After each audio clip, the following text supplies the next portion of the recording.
John is so amazing. And I'm looking forward to him coming into the studio. We'll talk to him, take some calls. That was great. Phone number 201-989-0012. If you have any questions. Again, you hear these other podcasts, they ain't doing nothing like that. Either it's these drips, these public radio drips where they get bands on and they ain't got two things to say to them. Or it's personality with no music. You get it all on the best show. I'm the greatest that has ever done this. And I have the best taste of anybody ever. And I get the people to come in and play. And we're just starting.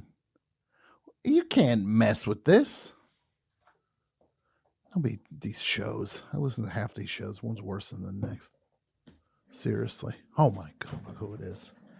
It's John Vanderslice in the... So John, that was just beautiful. Was it okay? That was more than okay. That was so cool.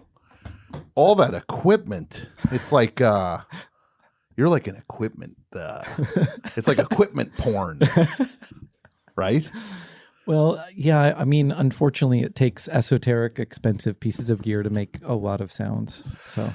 Yeah, and what was that? What was that? What's the thing that's like the 45-degree angle? So those are two early 2000s Electron kind of drum machine sound modules. Okay. That used to be very reasonably priced, like maybe $500, and then Sophie and Arca got a hold of them and made amazing records with them. And so now they're really they're not made anymore. They're super collectible. Yeah. And they're like $3,000 to $4,000 each, which is a shame, but they're worth it. So, Brett, put his that in my trunk while he's in here. Lock the door. Put it in my trunk. He ain't got no say in this. No, it's beautiful, and it's what you do, John Vanderslice, is something that not many people can do. Where you can combine, you built the foundation. You started off in a very conventional pop, rock approach to things. Yes. Very song-based, traditional song-based. But the thing that is beautiful about you, one of the things, there's many things that are beautiful, but I don't want you to think there's just one thing that's beautiful about you. We don't have enough time to list all the things that are beautiful about you. Yeah, actually you do. Okay. Well, you keep pushing and you keep exploring and you're constantly curious. And you don't just do it in the way that, I'll do a little sprinkling of this. When you do something, you jump in head first. Yes, 100%. And are you cold? Do you want me to shut the air off? Yeah. Can we shut the air off? I'm like for Mr. Vanderslice, please. I'm a Florida. Can we shut the air off for Mr. Vanderslice? How did you know? No, no. You definitely. You are consistently curious and looking to try things and to go places and to potentially fail. Yes. Yeah, absolutely. Or hit on something you never could have ever dreamt you would hit on. Yeah, 100%. Was that always in you? No, it took forever. I mean, I think that it's very... I think the journey is maybe typical for a lot of creative people where the voices of doubt and hatred are so loud, and that your whole life's journey is to deal with these voices. God knows where they come from. It's crazy, but I had them. Everyone else has them. And, I think that I stopped making records in 2013 and in the conventional sense, the conventional thing. And I wanted to just produce records. And then my mom died in 2017 and I got very, very sad, like mentally ill, sad, don't want to be alive anymore. And I had to think my way out of it. And I had to honor my mom, who was a deeply creative and fearless person. And I think that I honestly really do believe that I like tried to embody her spirit. Like, you know, that was the way to keep her alive, was to become a more, I don't know, embracing and fearless human. And that just poured over into music. And I also just kind of rediscovered music again after that. Okay. And then I realized that like musicians, creative people are at their best when they're unfamiliar with systems of creation, right? So, Sure. so I stopped playing guitar pretty much, and I started just doing a lot of improv electronic music, and then integrating vocals in with that, and then trying to bring in other elements of stuff that I was obsessed with. And then before long, it was like an unknowable kind of journey for me, and that's where I am. Sure. And when you felt in 2013, did you feel you had been doing this for 20 something Yes. years at that point? Yeah. Did you feel like, hey, I did it. I don't know where else to go? Is that what you were at that point? What did that feel like? I could feel myself making bad records. Like, Wow, you know how we okay. always wonder, like, do artists know they're making like inferior work? Yeah. And I made a record called Dagger Beach that year. And the first the first 4 songs are really solid. And then the record just tanks. Wow, okay. and it takes, you're so delusional in a creative, like, in the creative rush to complete a record, it's like a fog of war. You really don't have any insight.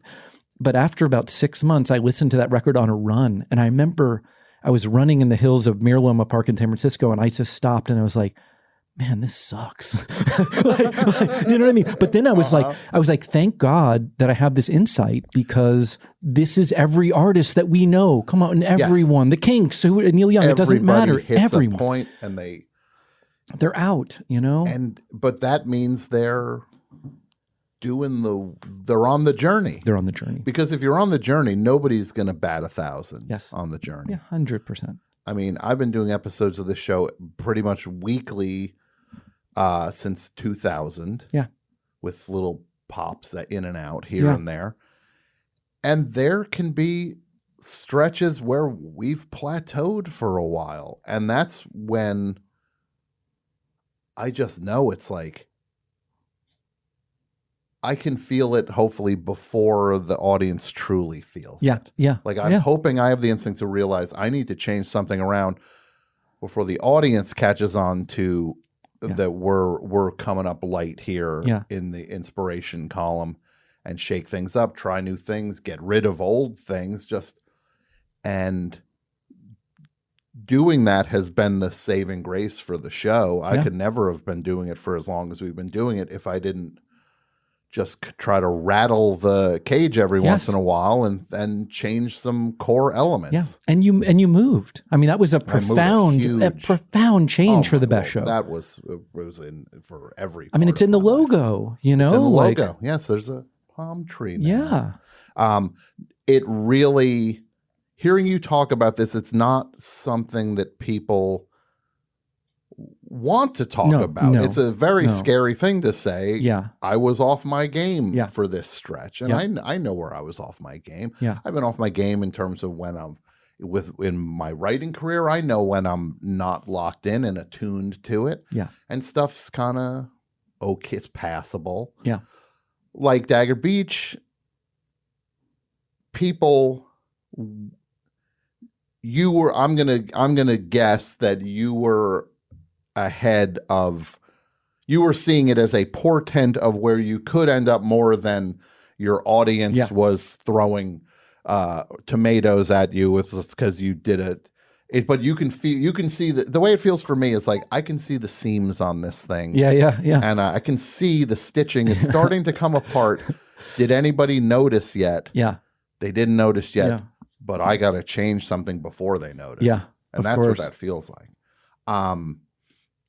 So coming out of 2013, you were feeling, hey, maybe my role in music is changing to the point where I'll be on the other side of the glass. Yeah. I'll help other people fulfill their visions. Yeah.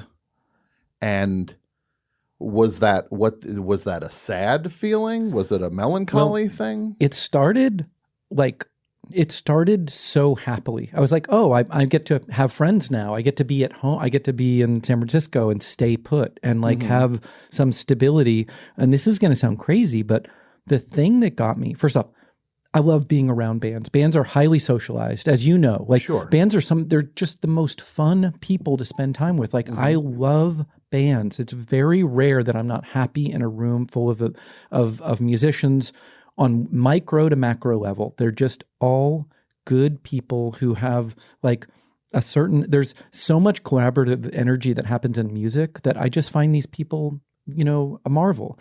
So that part was amazing. But what got me was watching bands, and I produced some records I'm really happy with, but was watching bands make mistakes. And it wasn't no shade on the bands. I was like, I remember especially one, it was like probably the best record that I produced in like a 5-year period. And but the band made, I thought like a tactical error in just how they put it, what songs they included, the sequence. They just kind of buried the most adventurous parts of where they were going. And then I realized like in a quest to make the most commercial, most commercial and to placate their independent label. The crazy thing is that independent labels are so much more conservative than we would think. Like even the most fiery labels can be really tight, Oh, absolutely. I've heard stories, we're not going to name names. I've heard stories from people in bands that you would be shocked by the label telling them we don't hear a single. Yes, it's great. Like bona fide, like super independent, like fringe labels that are pushing this like cliche from like the 70s, But, and because look, their margins are tight. Yeah. They don't have endless resources to just have a record kind of just do okay. They need to squeeze everything they can out of each thing, but it forces some things that run counter to pure creativity into the equation. Yeah. And when you're producing a record, you just need the most extreme version of the record to come out because you're in the trenches. You're like, there's a better record here. So there was something about that record that, I just realized like, wow, I miss making my own mistakes. Like I would just rather make my own mistakes and no shade against them or the label even. I was like, I want to be the one where everything's on the line. You know what I mean? So then I just switched back. Absolutely. So you felt the call after that a little bit? Yeah. I mean, I took 4 years off. That helped, it really helped. So it was 4 years of... I mean, I probably produced 60 records. It was a lot. And this is your studio with Tiny Telephone in San Francisco. Yes, yeah. Which was a studio that was open for a good 22 years. Yeah. And when did you shutter up the San Francisco? Right before COVID, and our rent had just gotten insane. It wasn't we wouldn't have survived COVID, but we were definitely, my landlord was amazing, and we were paying $7,000 a month for a recording studio. It's like insane. In the most expensive city in America, and we were in the Mission, so we were in the most teched out, expensive part of San Francisco. Yeah, by all rights, you should have been. We should have been 30 feet underground. We should have taken out back and just shot. or that. I was trying to figure a nicer version out that maybe just somewhere less accessible than the Mission. You're having them shoot you. But it really, and your approach to that studio, how do you had a very kind of, and you still have this attitude is, the dream, the goal is what matters, and whatever it takes to get to that goal is what we do to get to that goal. Yeah, by all means necessary. And where did that come from in you? I think I grew up in Florida, as I mentioned before, and I grew up with a single mom in a very emotionally chaotic household. And my mom was incredible, like an incredible caregiver, but she was also an alcoholic. So I grew up with a lot of chaos, and to get maybe my needs met or to get what I needed at any given time, I just had to exert a lot of will. I had an older brother, and that's a very difficult, relationship potentially, and it was for me. And were you're very different? He was very athletic and you know, he was a lot bigger than me and a lot stronger. And I was probably a really annoying person, you know, so I can't blame him for beating the daylights out of me, but I got what, you know, was coming to me. Was there a fair amount of why are you hitting yourself? Did that happen? Did that happen in your house a lot? I don't think there was that much. Why are you hitting yourself? Why are you hitting yourself? You're holding my fist and you're hitting me with my own arm. I'm not choosing to do this. Why are you hitting yourself? I don't think he was that patient with me. No, he just jumped the line too. I'm just going to hit you. Yeah. He just hit me. I don't have time for this. Why are you hitting yourself?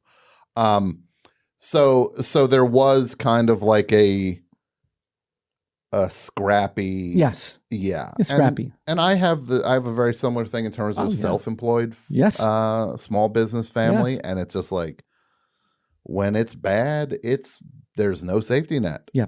And you gotta figure your life out. Life has to get figured out because it doesn't stop moving. Yep. So you had that attitude, you found music. And for people who if you want some really solid backstory on John Vanderslice, there was an amazing podcast series, Keep the Dream Alive, was produced a year or two ago. Yeah. It's a really interesting limited series podcast telling the story of Tiny Telephone in the studio and all of the ways you managed to keep it alive in the face of infinite challenges. Yeah. And for people who don't know, some of the people who came through the studio over the years, you had Death Cab came through. I mean, I know Third Eye Blind they rented the studio. You were not in a creative collaboration with. I was in a hole trying to hide from Stephen Jenkins. Yeah. So that was just them renting the studio, and that actually you talk about on the podcast was a turning point where you kind of realized this can't just be about dollars and cents and survival. It can't just be about that. You'd rather roll the dice on what tomorrow might hold than have some security at an artistic price. Yeah, we almost never had a major label band after that. Actually, we would just turn them down. Sure. And who were some of the other people that? God! I mean, Deerhoof. There was. I mean, there's just so. I mean, it's crazy the discography. Yeah. You know, like. Yeah. I mean, yeah. It was Mountain Goats. You know, I mean, a lot of stuff that's connected to Best Show was done there. Yeah, and it's you. The journey you were on. It seems like there have been two John Vanderslices. Is that? Yes. It feels like maybe after your mom passed. Yes. And again, my dad passed not far from when your mom passed. And I told you that you talking about your father on the Best Show was incredibly important to me. Oh, that's. I mean, and you know how because someone did that to you. You know, someone talked to you, helped you with 100%. The grief too. You know. Yes, I got a lot of help from other people who had just gone through it, and that's kind of what you do. Yeah. With the death of a parent, is you just lean on the people who can at least keep you on your feet. Yeah. So in the wake of that, I can say I experienced it, and I want to hear from you, but there is a certain. It sounds awful to say there's a freedom that comes from it because it's the worst thing that could ever happen. Yeah, but I know what you mean. But in the wake of it, you are still alive. Yes. And you realize I am still alive. Yeah. And you don't have to be as like a fair amount of fear went away for me with certain things. It's just like, what am I waiting for? Yes, 100%. And you kind of die, you know, like when your parent dies, like I died, you know, in a sense. And so I had to be reborn. And that was a very complicated, painful experience. Yeah. And your version of that being reborn then in the wake of this death was, if you're going to do it, you're going to do it the way you want to do it and not play by conventional the system, Yeah. the way the system is album tour, Yes, yes, and yeah. this is what a tour looks like. Yes. And this is what a band looks This like. is what a band looks like. Yeah. This is what an album looks like. This is what a tour looks like. Yeah. Because you immediately crumpled up the idea of conventional touring after that. Yeah. Yeah. And while you maybe thought you were never going to tour again, which is something that you said, well, I guess that part of my existence is over, but you figured out a new version of touring that works for you, which is you play these more intimate living room show, which I guess is the catch-all for that type of show. Yeah. And how does that feel in comparison to what it was? Well, it's interesting. Every band gets smaller. You know, like bands are going to get smaller, and that there's a tricky thing that no one will talk about where a band that could, you know, at my biggest, I could barely headline clubs. You know, like I made it to Bowery twice. Sure. You know, I filled the room halfway, and I was like, thank the Lord for this blessing. And it may never come back again. And then all of a sudden you're down to 2 nights at Mercury. Then you're down to 1 night at Mercury. It's going to happen to everyone, you know, unless you you blow up or you're an exception. Isn't it one of the most exciting things though to see, because that is the truth of the matter, but there's always an exception to a thing, and the Mountain Goats are this really strange exception to that, where they are so deep into this career. What are we talking? Coming up on 30 years of some version of the Mountain Goats, and for them to be bigger than ever, is one of the most exciting things I witnessed, and I am just thrilled for them to watch them play bigger places. But that is truly, that's a 1 in a million thing that graced them. They're an anomaly, and also they have, you know, I remember the first time I saw John in 2002. Actually, the first solo show I ever played was opening up for Thingy and the Mountain Goats. Okay. So that completely changed my life because I gave John a burned CD of my record, Mass Suicide Occult Figurines.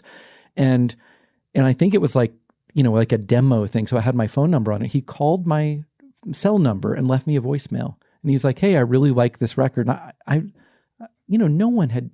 I could probably draw 3 people in San Francisco, you know, like this was the first person that ever like came and grabbed me and pulled me out of the swamp. So for me, my life and my kind of like my fortune's been really tied to John and Peter and this marvelous band. And I've played 100 shows with them. Absolutely. Yeah, no. And it is so exciting to watch them just level up.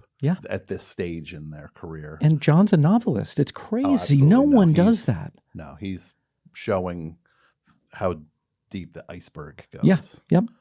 It's so you, though, in the truth of the matter, most of us are on the wrong side of that. Things shrink and start to diminish. So you were starting to realize the why of this situation. And the crazy thing is that like no one prepares any creative person for, the margins, as you mentioned, they're already razor thin. And the second you see your numbers go down, it is like you're seeing your own like demise, in slow motion. And like, so I like, you know, basically just got too small to be in clubs, and you're going to end, I mean, you know, I always like make fun of it because I'm just like, I'm where I'm at in my career. I play like people's like living rooms, and it is inherently funny. Like I do think it's funny, but thank God for living room shows because there's so many people that would absolutely not, I cannot play bars. I can't do it because just simply the overhead, the money, the take, whatever. I just don't, you know, have enough people that will come out to see me. But living room shows are just such an incredibly unmediated experience to see music. Yeah. And when it clicks, it's like there's nothing else like it. And you're going right to the people who love you. Yeah. With that type of thing. There is a thing that is,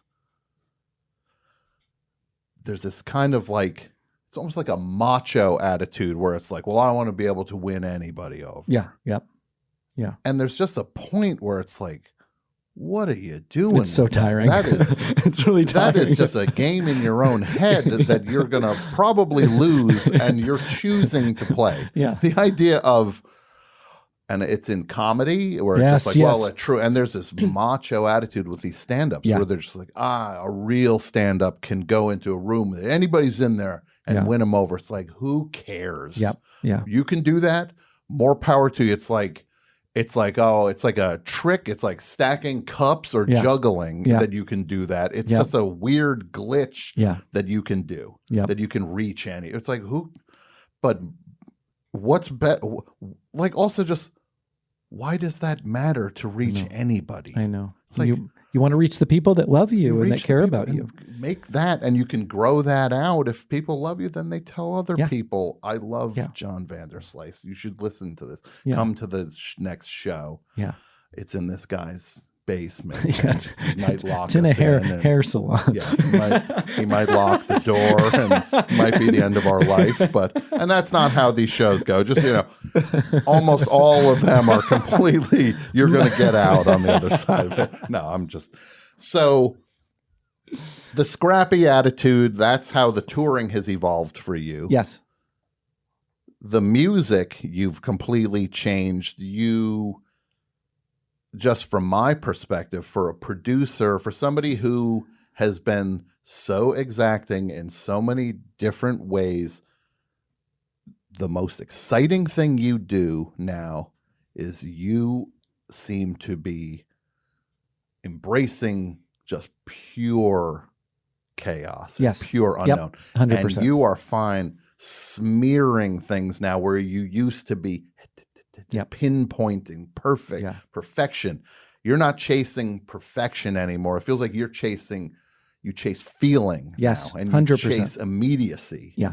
And that to me is what just thrills me about where you're at with stuff. Yeah. Does it just feel like what does that feel like? Well, it was really, it's like a lot of people, COVID changed. Really, I don't think without COVID that I would have gotten here, because there was something about being stuck at my house and, I had nothing but time and I had equipment. I just moved to LA and I had, equipment that I was just figuring out. And I had, 100 hours a week or whatever, just to like obsess. This is before I met Maria. Like I had and this is my partner, Maria Brand, who Maria is amazing. And it truly feels like you have a partner. Yeah. 100% in crime, which we will talk about soon. But and I understand what that's like. I have Julia, and Julia is everything I could ever ask for from a partner. Yep. So you have somebody who now you share these experiences, but your journey is, I want you to just keep talking about. Yes. So during COVID, I started and this was really against everything that happened was totally against my nature. I was an analog tape guy. I was like a precision guy. I was like a pointillist. I was Stanley Kubrick, yelling at people, I wouldn't actually yell at people, but I wanted a certain refinement that now feels almost insincere. I don't blame other people for chasing that, but for me, it feels absurd. But I was holding on so tight. I learned these kind of esoteric synthesizers, drum machines. I switched all digital. So I'm just digital on a computer in a small garage. John Congleton, the producer's old house in LA. I live there, work in his studio. And then when I met Maria a year and a half ago, it further kind of loosened me up to realize oh, music is actual joy. I remember having a conversation with Maria. It was just when I was 15, I was in the basement with a 4-track cassette recorder. I know everyone says this. It's such a giant cliche, but trying to refine that joy and that freedom without an audience, without anyone on the other side, without a gatekeeper, without a label or, Brooklyn Vegan or Pitchfork, anyone on the other side, to have this pure expression of what actually excites you musically. That I kind of found it post-COVID with all of this time, learned all these instruments, and I realized that like there were different ways of making music and that they were way more interesting to me than what I'd been chasing. Yeah, because there is that thing where it's just like, well, this is success. And there's one path that you grew up under the spell of the Beatles, and everybody grows up under the spell of this is what success looks like. Yeah. And the record kind of has to look like this, and they kind of have to come out and be released like this. Yep. And everybody chases some version of that. Yes. But then suddenly there's a day where you just said, why? Yeah. And that's so thrilling to me that you just didn't chase it. Yeah. Because it's a sucker's bet, ultimately. Yeah, it is, totally. Especially when the system is more or less stacked against independent artists to go toe to toe with the system. Yeah. It's like play whatever game you want to play. It's your game. Yeah. You know, they can play their game, you play your game. Yeah. Yep. And I take so much from you. You doing this and you stepping into the darkness, not sure what you're stepping into. It's just it's exciting to have somebody who's in a very similar place in life show that this is how fun and exciting it can be to just do that and not worry about what traditional success looked like. And you talk a lot on this podcast about what it took to keep a studio in San Francisco, in the heart of San Francisco, alive. And you would have to kind of play some games with the old registering here, what I'm paying taxes here, the whole thing. Because there was no other way that you could have kept the lights on in that place. Yes. Yeah. If you weren't kind of. Yeah. This is what I'm going to say. We're going to go down a road now in what we talk about. I just want to say this. This show is not a how-to. This is not an endorsement. Everybody you do, we're talking about how John lives John's life. These are John's choices, John's decisions. They are John's decisions. This is not anyone telling you how to do anything or not to do anything. I just want to say that at the head of it, because we all have our decisions to make, but don't take this as the playbook for life. This is John's playbook for John's life. Yes. So there's like how you look at the system. How do you look at the system and the way America is set up? We'll start with the biggest version of it. Well, just getting back to the podcast and what the studio kind of taught me. And quick shout out to Young Chomsky and Trunon for producing the podcast, because they created a narrative and a story that was just it's incredible. It's an incredible achievement. Mm-hmm. And there's one thing I will tee it up with this. There's a moment in the podcast where John is talking about how he gets by. Yeah. And then he says, so this is how I steal from Whole Foods. And this is what I do. Beep.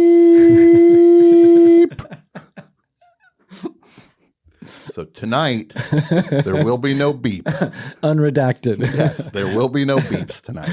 John's going to talk about how John lives his life, because it's very interesting, and it at the very least it allows you to see the world through a different lens. Yes, yeah. You do not have to go do anything; just understand how other people see life. Yes.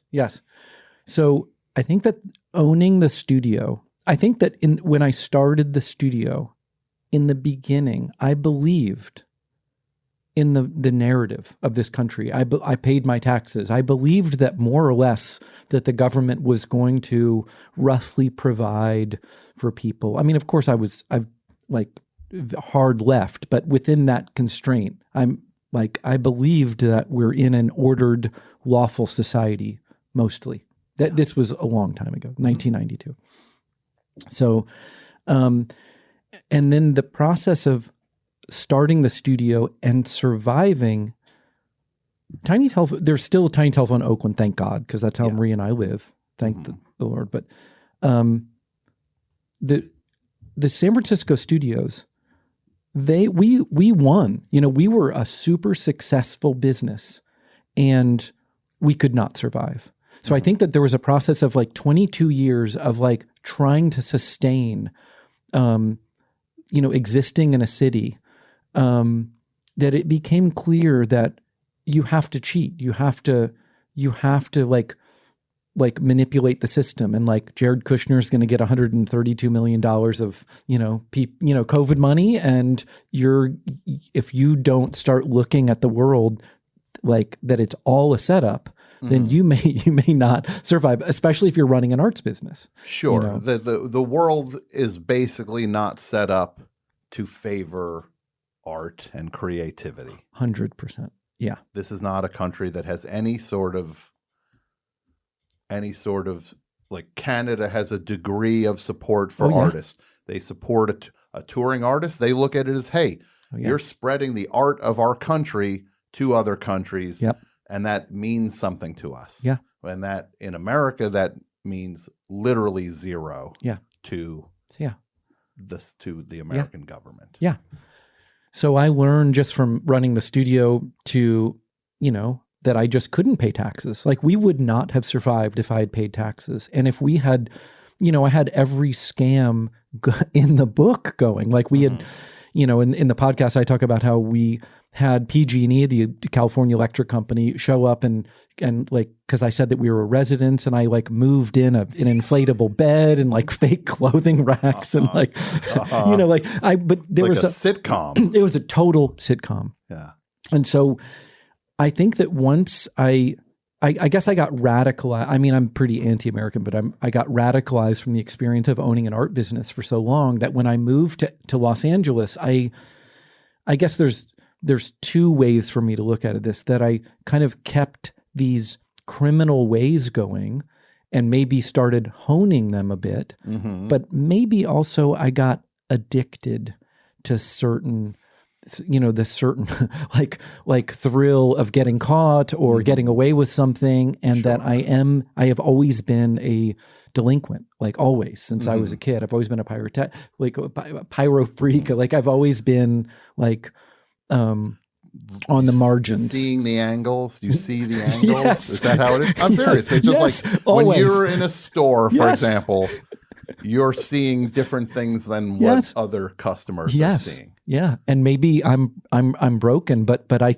and you can infect people, because when Maria and I first met, Maria, I think, was like, she wasn't like horrified of this, but it had never occurred to her, the idea of walking into a Home Depot and then walking out with $400 worth of appliances and lighting fixtures. Like, I don't think that she was like, I don't think that most people are dialed up that way. But for me, that's just the first thing I think about. I'm going to just say, John, how do you steal from Whole Foods? Okay, here we go.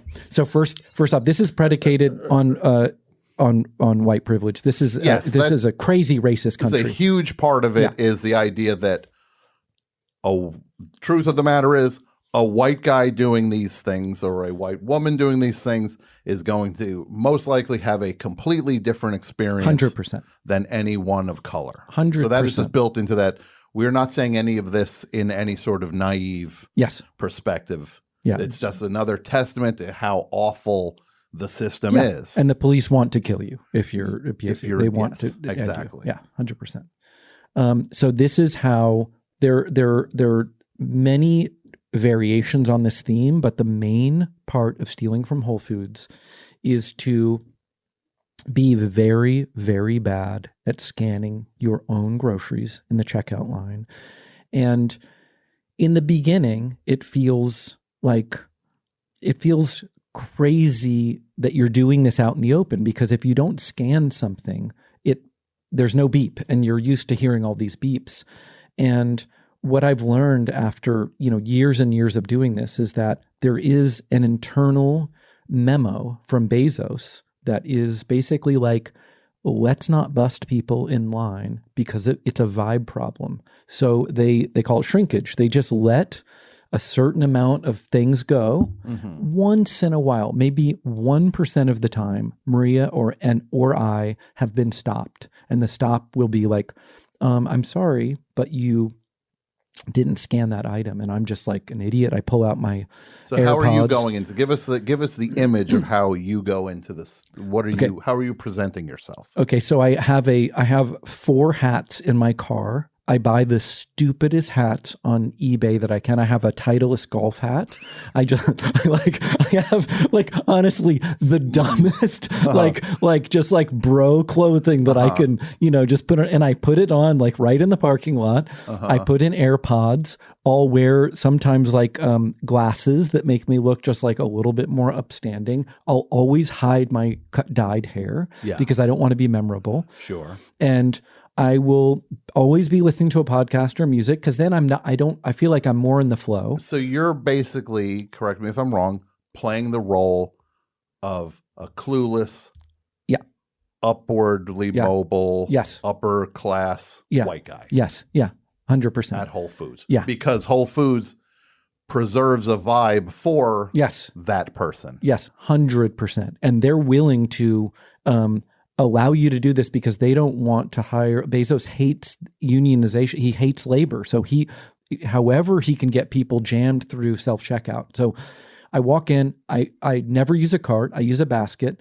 By the way, my biceps are getting crazy strong because I'm just carrying the baskets that are just loaded down with olive oil and so never a cart. Yeah, never a cart. Always a basket. Always a basket. I load it up to the top. I have learned to just I won't steal like rice cakes. I'll steal expensive stuff, like creme fraiche or like really, really expensive fresh pressed juices or Maria is gluten-free, and gluten-free stuff, it's such a ripoff. It's crazy the amount of money that they that Whole Foods charges for super basic stuff. So I've gotten really caught once, and this was the only time that I got a price check on the stuff that I have in a basket, and it's about $300 worth of stuff. So I bring it to the register, and I'll ring up a couple things just to get it going, to get a price and get the beeps going. Yeah, exactly. Then when did the beeps stop, and how did the beeps probably stop? The second or third item. 2 good beeps, and then here we go. Here we go. And Marie and I used to be a lot more paranoid. We'd be kind of coordinated where we'd go to the checkout together. So we'd be, on opposite sides. So we would split. We don't even bother anymore. We just do our thing and we meet back at the car. So I will, after a couple items, I will basically just start covering UPC symbols. And I am relentless. I'm targeting about $20. Covering with your thumb? With my hand. Okay. I'll palm the UPC and then I'll swipe it across. Okay, so you're doing the motion of of ringing out. Yeah. But you're putting a finger or a thumb over the barcode so it doesn't actually scan. Yes, and there is plausible deniability in that. 2 other times people have come up to me and said, "Oh, that item didn't scan," and I'm just, I'm unfailingly polite. But I'm so sorry. I'm just listening to this podcast. Popping the buds out. You're like, what?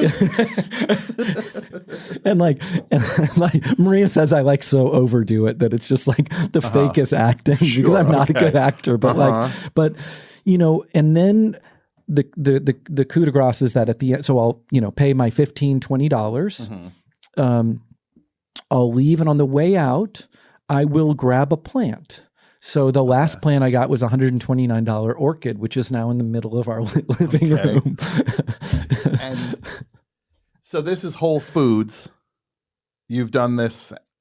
How many times have you done? I mean, this is an incriminating statement, but a lot, tons. Okay. Yeah. Well, and you've gotten flagged I've gotten busted once where they took me to a register, and they it's funny. They're just so tired of this. They didn't even feign like anger with me. They were just like, we have to bring you over here. And a security guard walked over, and then once they started ringing up stuff, then the security guard left. Sure. And this is Whole Foods, which gives off is working to give off a certain vibe, certain image. Yes. What are the stores where this works, and what are stores where this would not work? Because if I would assume that it's no go at Walmart for something like this. Like Walmart seems like they're more of a general affordable thing, and they can get everybody in. They're not about a vibe at Walmart. They're already about rock bottom prices and stuff. So they would probably have people posted at the end of the self-checkout. Yes, and Target too now. They have people in self-checkout. I only steal from Home Depot, Dick's Sporting Goods, which is extremely easy to steal running. Maria and I run a lot, so we steal running shoes. I'm sure you there. Run a lot now. you clearly you need to be training. in shape. You're training for the. Maria's a D1 runner. She will leave me behind. So and then Dick's Sporting Goods, Whole Foods, and then Home Depot, and the owner of Dick's Sporting Goods, the owner of Home Depot, and the owner of Whole Foods. These are horrible, terrible people. These people should be in jail. Like so, it's kind of fake in a way that it's like it's not really a political statement. I'm just addicted to like expensive food. So I can't just pretend it's a political act. But it's kind of like me not paying taxes. Like I hate the U.S. government deeply. I think this is like a toxic government. But I don't pay my taxes because I don't have any money also that I don't like the government. So it's like these are dual, parallel things. So, and in terms of, I'm not playing devil's advocate or anything, because I agree with you with this in terms of the system's rigged against, especially people, rigged against non-white people. Yes. The system's rigged against poor people. Yeah. It's just set up to run them into the ground. Yeah. But you in terms of any feelings, like what are there any conflicting feelings about any of this? Like what does that feel? I'm just wondering. It just is putting it out there. 100%. Yeah. I'm conflicted about, if Maria and I could push a button, we would live in Utrecht and we would pay taxes to the Dutch government. Like that's where, if I could be, I believe in civic society. Like I believe in government. I believe in a robust social safety net. And I am a hard left socialist. I could live in Denmark. There are countries that I could live in and I would gladly pay 60%, income tax.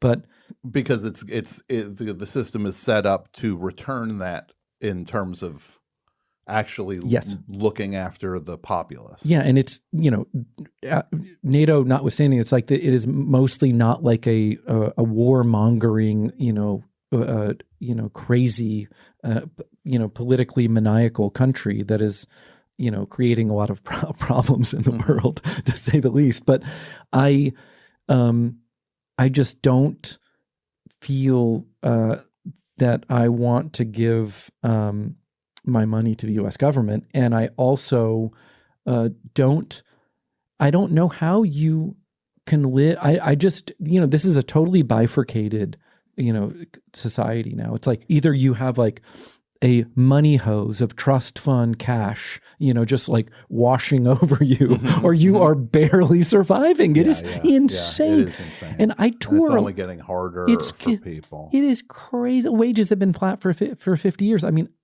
I tour a lot, and I started seeing it like 10 years ago, where you drive through the Deep South and you would just see nothing but like plasma centers, payday loan places, like and a militarized police presence. It is bleak, it's a little bit better on the coast, but it's like, it is not great. Yeah. So, okay. And are there other angles, things you can play? What are other things that are a part of your existence that you would want anybody to know about? I think that there is a little bit of choose your own adventure with this, that I think that once you start seeing that you're just like a rat in a hole and that you need to like survive, right? That, and I think that one thing that should be said is that I do spend, a lot of my time creating art and trying to be part of this like art dialogue with I'm trying to be a productive member of society. I'm not like at home just, with a fentanyl patch on my arm, and you're also somebody who I can say when things are going your way, you're not somebody who suddenly is like, this is all mine now, get away from me. Yeah. This is how you are all. Yes. This is who you are. Yeah. I'm pretty anti-money, and I'm the Tiny Telephone Oakland has been $400 a day for 10 years. It's the same rate. Ridiculous. So this is this is baked into everything I do. I'm an anti-capitalist. I mean, I just think this is the root of our problems. And there was a lot of things when you were doing the San Francisco studio. You had equipment that nobody else had. Yes. You had resources that nobody else had, and you were charging a fraction of what everybody else was charging, just so that people could make music. 100%. And that was the point of this. And the first, correct me if I'm wrong, you didn't get into this you got in this to be an artist. 100%, 100%. But I will say this, that one thing I have to be honest with is that Marie and I both grew up waiting tables, bartending. I was in the service from 15 until I didn't quit. I worked at Chez Panisse at the end of my long run, but I started in garbage diners and really terrible places. But I ended up going up the food chain in the Bay Area and working at like really, really good restaurants. And I ended up quitting working full-time in a restaurant when I was 34. So I had a long run in restaurants, which was amazing for me. It gave me a lot of flexibility. But I ended up out of that process so spoiled with food that's really what's driving all this thievery, is that I am my standards. I have a taste That's the problem. for the good stuff. You should have stayed in the gutter with me. What are you doing, John? The other thing, the other thing is the dark web. That's the other hack of the century. Okay. Well, tell us about how you and how the dark web works in your life. Well, the dark web, as you may or may not know, it's the unindexed web that is active. There's kind of like found by using Tor browser, which may or may not be encrypted. It doesn't matter. Whatever you do on the dark web, no one really cares about your own personal drug use. But I have gotten pretty good at kind of navigating the drug markets. I am very, very pro-drug. I like drugs a lot. I think that we have dominion over our own consciousness, and I skew towards the psychedelic, but I'm also like cocaine. And there's hard drugs that I think that have been kind of like pushed out of the culture. And I just wonder how racist that is, like there's a lot of drugs that are just kind of like have been like pushed over into a kind of a no-go zone. And meanwhile, like half of my friends are addicted to Adderall. So you know what I mean? Sure. Like, I'm not sure if that's better or not. Yeah. I mean, it's, it is an interesting thing. And again, I'll just say, because we're a part of a network and everything, I just want to say that John is talking about John's experiences, and these are not endorsements or how-tos for anybody in terms of any of this. Yes. And you would agree with that. 100%. You're talking about your life. Yeah. And my motto with drugs is do less drugs so you can do more drugs. Like Marie and I are incredibly disciplined about how often we'll do a drug. Like we do MDMA every 3 months. Okay. We'll do cocaine It was every month, and then I lobbied to get it to be every 2 weeks. Sure. So no. And now it's down to every 90 minutes. But What time is it? But we actually put this in the Google Calendar. Like it's very, very regimented. We use a scale. Okay. We don't, we're very, very careful. And then of course, when touring comes up, there's no drop. I've never had a drop of alcohol on tour in my entire life. I've played 1,200 shows. I've never done drugs on tour on a day off ever.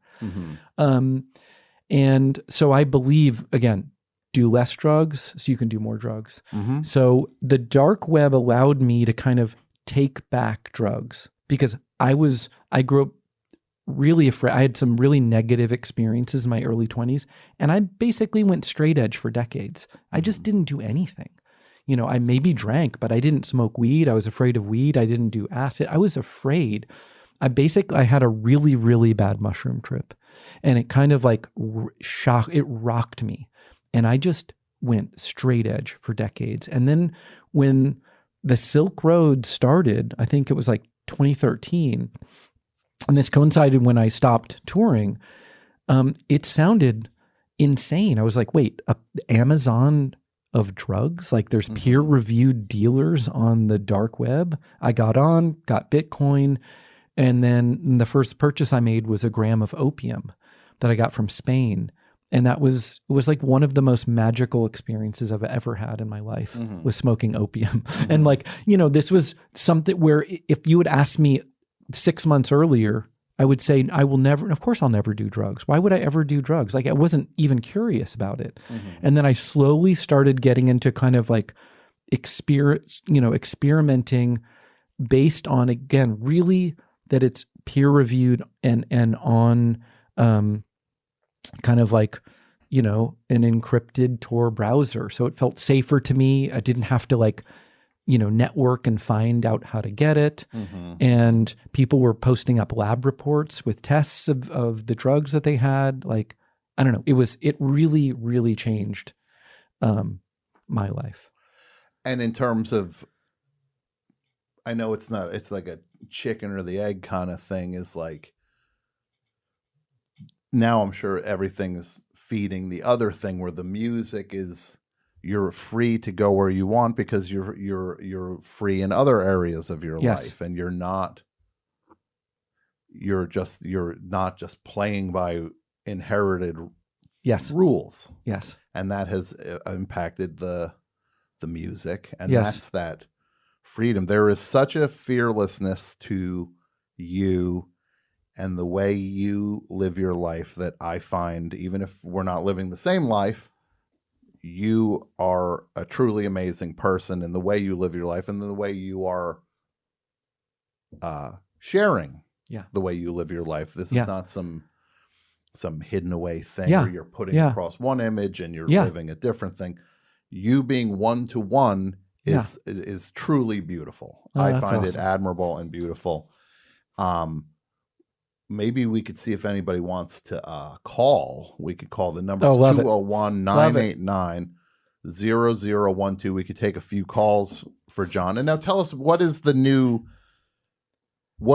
music while we see who's calling in? I have a record coming out on Friday. It's called Crystals 3.0, and it's a 19-minute record with 13 songs, and it's very abstract. Okay. And I think there's like 15 or 20 words that are sung in the entire record. But I'm really proud. It took me a year to make. So it's a very carefully constructed, fragmented, anarchic record. And I'm stoked for it to be out. I love it. No, that's amazing. And I'm going to say 201-989-0012 and you're putting your own music out now. You're not worrying about labels or anything like that. And what is some of the letting go that had to happen? Because again, anybody trying to work in the arts,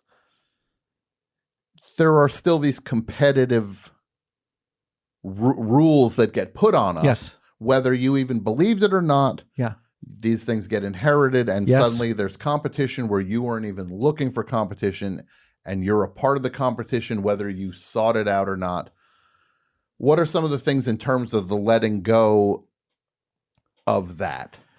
Well, it's interesting. When you leave, I was on Barsook, and then I was on a secretly Canadian imprint called Dead Oceans. Mm-hmm. And when I left Dead Oceans,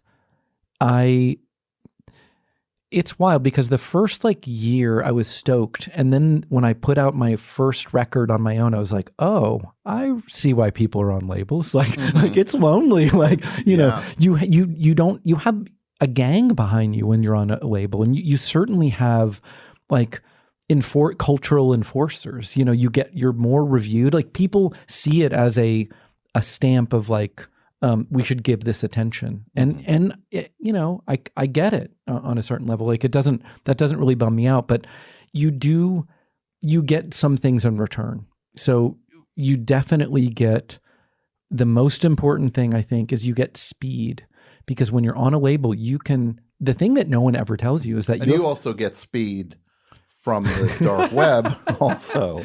I'm sorry. I did it once, and it was like one of actually the worst experience I've ever had in my life. I just did methamphetamine once. Okay. And it was, so I just, not all drugs are created equal. So Sure. it was like truly horrible experience. Okay. And I probably did 10 milligrams. It was just, yeah. So, but you get like speed of like releasing. So when you're on a label, like I remember I put out a record called White Wilderness on Dead Oceans, and it's not their fault, but any label like that will give you a release date, and then it might be a year from now, and that release date might get bumped.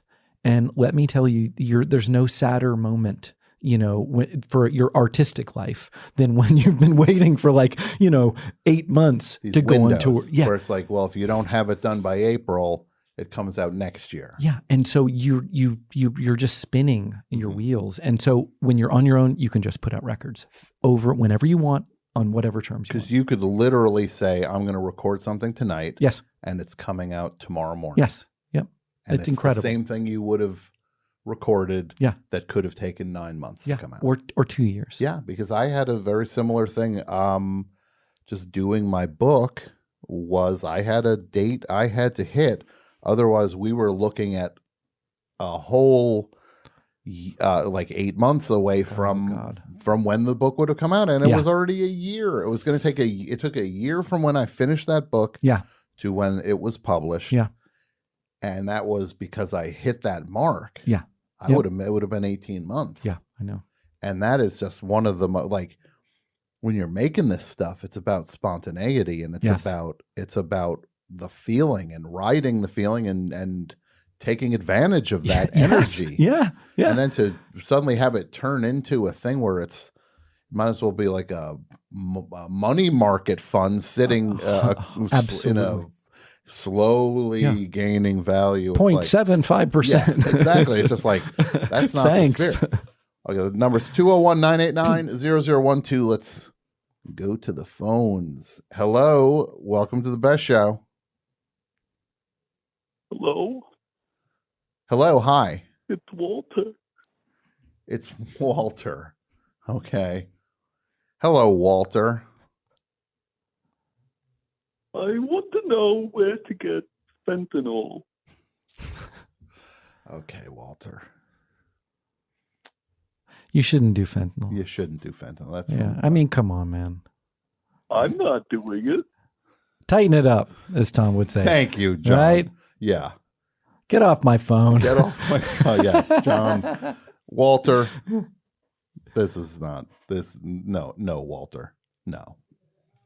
All right, that's it for Walter. Let's drop that call. Okay. Come on, Walter. It's really the best call we could get. Walter, Kinks song. I just always think of that. Yeah. God, it's such a good song. No, Kinks. What's your favorite Kinks album? Well, we have the same favorite record. Arthur? Yes. Oh my God, Yeah. right? Yep. Look. Village Green, of course it's amazing. Yeah. But there's just a little bit of something. Yeah, Arthur is the story of England. It's a masterpiece. Shangri-La? Oh, come on. What are you going to do with that? It makes you cry. Yeah, it really does. Let me see what's going on here with these phones. I think our phone system is not doing well tonight, John. That's We've okay. had to reboot it a couple times. I'm going to try one more time to reboot it. Here we go. Let's try that.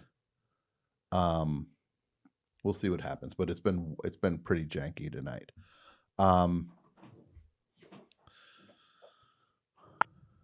Ooh, I don't like what that was. I hear clicks. I hear things. I feel like I'm a tiny telephone now. Now I'm going to check the cables. So you see yourself at this point right now. What could be like the next? Do you see a next iteration of yourself past this, or are you just surprised by where you go? Yeah, I mean, I would say that the thing that I'm hoping for and that I'm working on. So the record's coming out on Friday, and I'm working on another record now that I'm trying to, and who knows, it may be a super failure, but I'm trying to blend in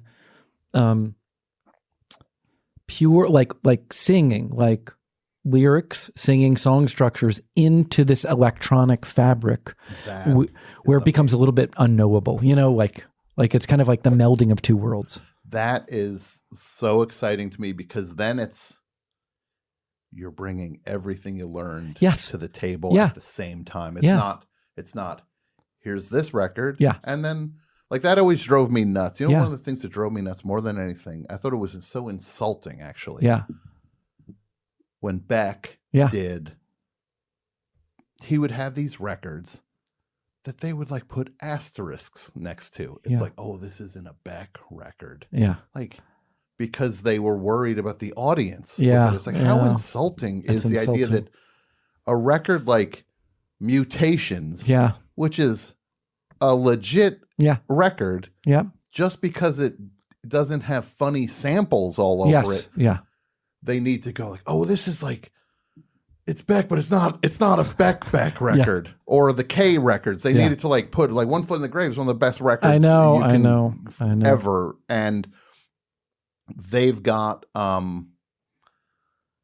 they need to qualify these things as if, well, no, this is, and it's all Beck. It's all Beck. And it's all you. And it's like, why would these things need to be qualified? Yeah. And there's something so beautiful when you're like, this is what I do, and it's unqualified. You know, like take what you want.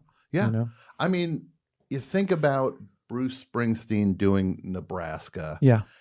And you think I give him a lot of credit for saying at the peak of where he was at, saying it's just like, no, I'm recording this next one in my house. Yeah. Yep. And it's still going to say Bruce Springsteen on it. It's not going to be just like I'm doing it under like The Phantom now. It's like, oh, who's the Oh, it's Bruce Springsteen actually has this other character he does, because that's what people would want. Like the idea that Garth Brooks, I know. so I was just thinking about that. Yeah. To do a record that had some rock on it, that he had to be a character to do it. And he has like stage makeup and like that's embarrassing that he suddenly can't just say, hey, I'm Garth Brooks. Garth Brooks like rock. Garth Brooks likes Kiss. Yeah. And I also like Travis Tritt or whoever he was at. Like we follow artists wherever they go. If they do interesting work, like the artists create their own reality, Mm-hmm. Yeah. It's just like that part, and the idea that you see a version where you take the formal and you take the chaos and then try to make it work, jam that together.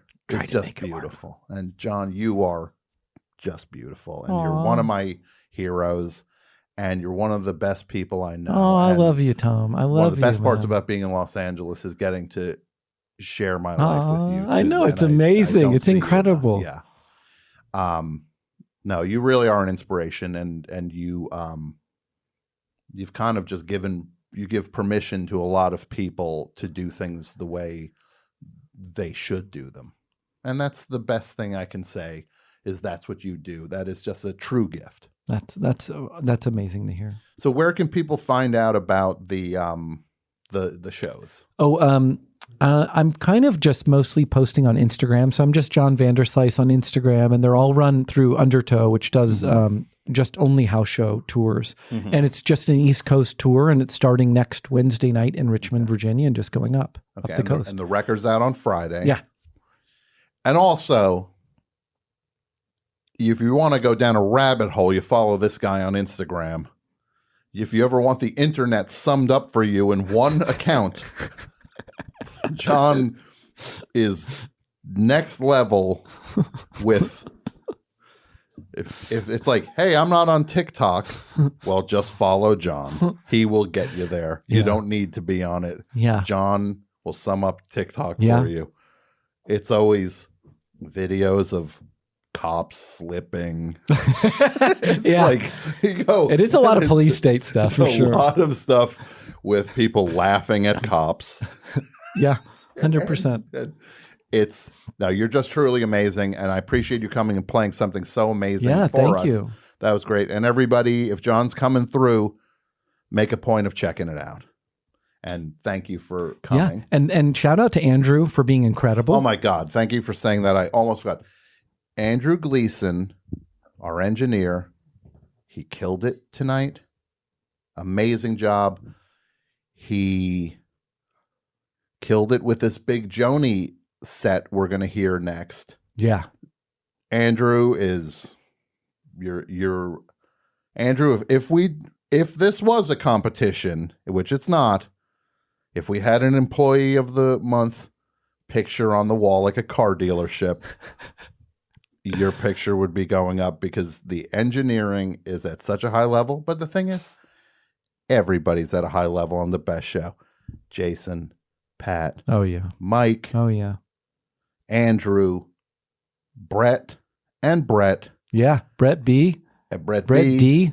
D. Classic. This is the best group of people, and so many other people. Like Wes. Thank you. I was just about to say, like Wes, Margot, everybody here. What a dream this is. And the only thing I'm going to say respectfully, I'm going to keep an eye on you as you pack up because you got sticky fingers and I don't want none of my equipment walking out with you. No, thank you, John, for coming and being a part of the show. And I can't wait till you're back on the show. I love you, Tom. I love you too. And just real quick, John and Tom, I just want to say thanks so much for the compliment. It really means a lot. Of course, we love Andrew. you. It's just log rolling like nobody's business here. It's like the Jerry Lewis telethon now with all the back padding. No, but seriously, Andrew, you've been on fire, and everybody's been on fire on the show.